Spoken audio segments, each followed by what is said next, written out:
Gold, trusted gold buyers. మీరు తాకట్టు పెట్టిన బంగారాన్ని విడిపించి ఈ రోజు ఉన్న మార్కెట్ ధరకు కొనబడను.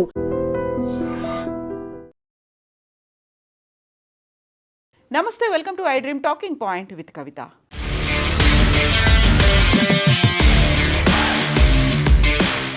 భారత అంతరిక్ష పరిశోధనా సంస్థ ఇస్రో ఈ సంవత్సరంలో చేపట్టినటువంటి మొట్టమొదటి రాకెట్ ప్రయోగం విఫలమైంది. ఈరోజు ఉదయం ప్రారంభమైనటువంటి ఈ రాకెట్ 18 నిమిషాల్లోనే కక్షలోకి చేరుకోవాల్సి ఉంది.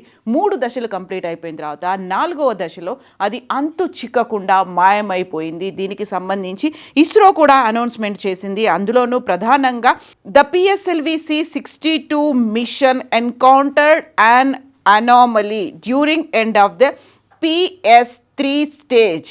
A detailed analysis has been initiated అనేటువంటి మాటని ఇస్రో అనౌన్స్ చేసింది. ఇందులోనూ అత్యంత ప్రతిష్టాత్మకంగా భావిస్తున్నటువంటి PSLV-C62 రాకెట్ రక్షణ రంగానికి అత్యంత కీలకంగా భావిస్తున్నారు. ఇందులో భారతదేశానికి చెందినటువంటి ఉపగ్రహాలతో పాటుగా విదేశాలకు చెందినటువంటి 8 ఉపగ్రహాలను ఈ రోజు జరిగినటువంటి ప్రయోగంతో అంతరిక్షంలోకి కక్షలోకి ప్రవేశపెట్టాల్సి ఉండే. దానికి తగ్గట్టుగా కౌంట్ డౌన్ అనేది 24 గంటల ముందు, అంటే నిన్న ఉదయం నుంచి ప్రారంభమైంది. ఈరోజు ఉదయం 10:18 నిమిషాలకు ప్రారంభమైనటువంటి అంతరిక్షంలోకి దూసుకెళ్లినటువంటి PSLV-C62 రాకెట్ విఫలమైనట్టుగా అనౌన్స్మెంట్ వచ్చింది.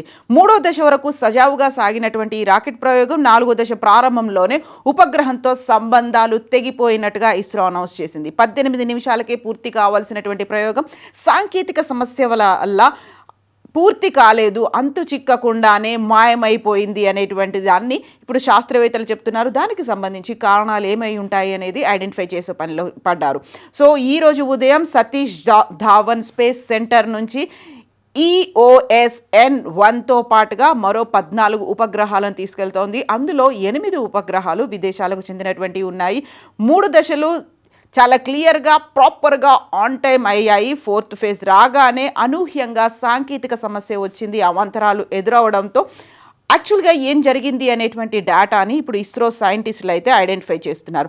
సో ఈ విదేశాల నుంచి 8 ఉపగ్రహాలు అనేవి థాయిలాండ్, బ్రెజిల్, స్పెయిన్, నేపాల్తో పాటుగా యునైటెడ్ అరబ్ ఎమిరేట్స్కి చెందినటువంటి ఉపగ్రహాలు ఉన్నాయి. మొత్తంగా 14 ఉపగ్రహాలను తీసుకెళ్తోంది. సో భారత్కి చెందినటువంటి మెయిన్ ఉపగ్రహానికి అన్వేష్ అనేటువంటి పేరు కూడా పెట్టారు. భారత్ ప్రైవేట్ రంగంలో పూర్తి స్థాయి 9వ వాణిజ్య మిషన్ ఇది. న్యూ స్పేస్ ఇండియా లిమిటెడ్ దీన్ని తయారు చేసింది. ప్రధాన ఉపగ్రహం EOSN-12ను రూపొందించింది. ప్రత్యేకంగా రక్షణ పరిశోధన రంగాల కోసం, వాటి అభివృద్ధి కోసం హైపర్ స్పెక్ట్రల్ ఇమేజింగ్ ఉపగ్రహం అనేది ఉంటుంది. బోర్డర్లో నిఘా వ్యవస్థకి ఇది చాలా కీలకంగా పనికొస్తుంది అని ముందు భావించారు. విపత్తుల నిర్వహణకు ఉపయోగపడుతుందని అనుకున్నారు. ప్రయోగం విజయవంతమైతే సరిహద్దుల్లో ఉగ్రవాదుల కదలికల గురించి చాలా క్లియర్గా ఇమేజెస్ వస్తాయని భావించారు. యాక్చువల్గా సాధారణంగా ఉండేటువంటి కెమెరాలు అక్కడ ఉన్నటువంటి రంగులని మాత్రమే పసిగడతాయి. ఉపగ్రహం ద్వారా శాటిలైట్ పిక్చర్స్తో రంగులు మాత్రమే కనిపించేవి. బట్ అన్వేష్ ఉపగ్రహం మాత్రం కాంతిని వందలాది అతి సూక్ష్మ తరంగాలుగా విడదీసే సామర్థ్యాన్ని కలిగి ఉండడం వల్ల భూమిపై ఉన్నటువంటి వస్తువు దేంతో తయారైందో, కేవలం కలర్లు మాత్రమే కాకుండా తయారైనటువంటి మెటీరియల్ ఏంటో కూడా ఐడెంటిఫై చేయడానికి ఉపయోగపడుతుంది అనుకున్నారు. బట్ అది ఈరోజు ఫెయిల్ అయింది. దానికి సంబంధించినటువంటి కీలకమైనటువంటి సమాచారం ఏం జరిగింది అనేది డేటాని అనాలిసిస్ చేసే పనిలో ఉన్నారు. సో ఇస్రో చేపట్టినటువంటి అన్వేష్ ఉపగ్రహం మిగతా PSLV-C62 రాకెట్లో ఫెయిల్ అవ్వడం, ఆచూకీ దొరకకుండా పోవడం, సాంకేతికంగా ఏం జరిగింది అనేది ఐడెంటిఫై చేస్తున్నామని ఇస్రో చైర్మన్ వి నారాయణన్ వెల్లడించారు. అన్వేష్కి సంబంధించి ఏమైంది అనేది కారణాలు అన్వేషించే పనిలో అయితే ఇప్పుడు ఇస్రో పడింది. సో ఇప్పటిదాకా 101 ప్రయోగాలని ఇస్రో చేపట్టింది. అందులోనూ గత ఏడాది ఒక బాహుబలి విజయవంతంతో సెలబ్రేట్ చేసుకుంది. 2025ని క్లోజ్ చేసింది. బట్ 2026లోనే వెరీ ఫస్ట్ ప్రయోగం అనేది సక్సెస్ కాలేదు, విఫలమైంది అనేది. యాక్చువల్గా భూమి నుంచి అంతరిక్షంలోకి ప్రయాణించేటువంటి దూరం కక్షలోకి తీసుకెళ్లే ఉపగ్రహాల బరువును బట్టి ఆయా రాకెట్లకు పేర్లు పెడుతూ ఉంటారు.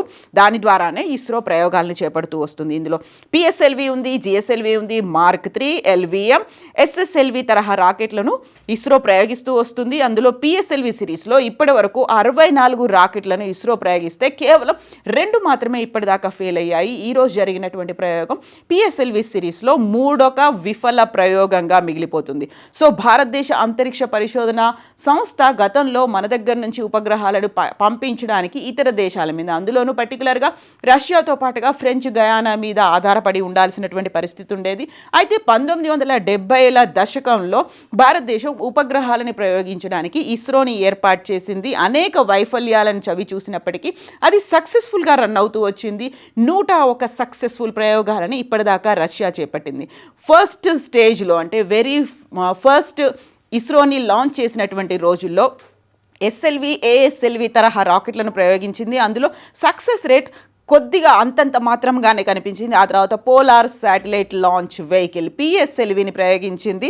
అందులో విఫలం అనేది లేకుండా ప్రతి ప్రయోగాన్ని విజయవంతంగా చేపట్టడం అనేది ఇస్రోకి ఒక ఆనవాయితీగా మారింది. సో 100% సక్సెస్ రేట్ అనేది పిహెచ్ఎల్వి లాంచ్ వెహికల్కి పేరుండేది.